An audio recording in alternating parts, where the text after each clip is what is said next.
All right, guys, so first off, notice I have my apron on and I rolled up my sleeves above my elbows. Make sure to do that first before you get started. Now, I want to show you a final example and some of the things that I want you to notice about that example.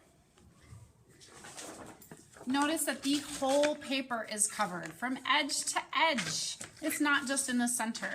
So I'm going to encourage you to go off your edges today as you're painting. Don't worry about it getting messy. That's why I have the paper on the tables. Not here, obviously, but you will. And also notice that there's some texture.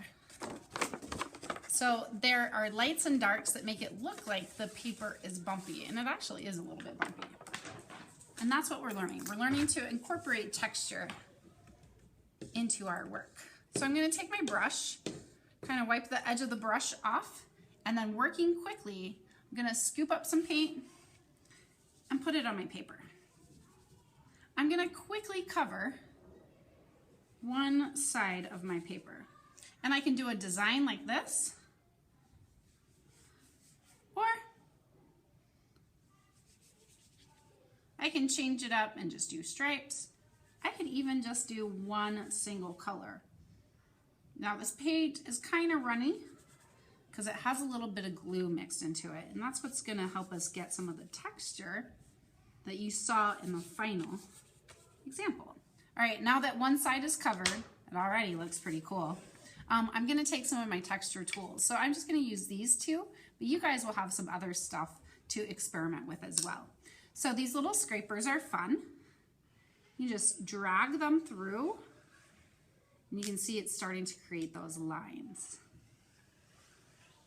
You could even get really crazy with it and do crisscrosses.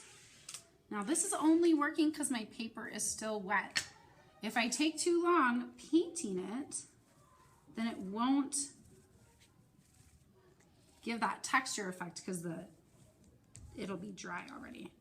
You can even take a sponge roller, see if I can get some of the texture on there.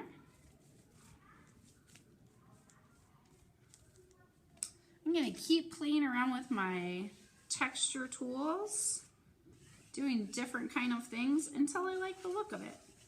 Once I'm done with one side, I can go over to this side and do some other things. Maybe a different color combination, whatever I think will look pretty cool. All right, you guys have fun? Try it out. Okay, sorry, one last thing. Once you're done with it, notice how different my textures are, by the way. I want you to carry it like this to the drying rack. So support it underneath. Don't tilt it because some of yours might be a little bit drippy. Just kind of hold it nice and flat. And then you can try one more. All right, that is now it.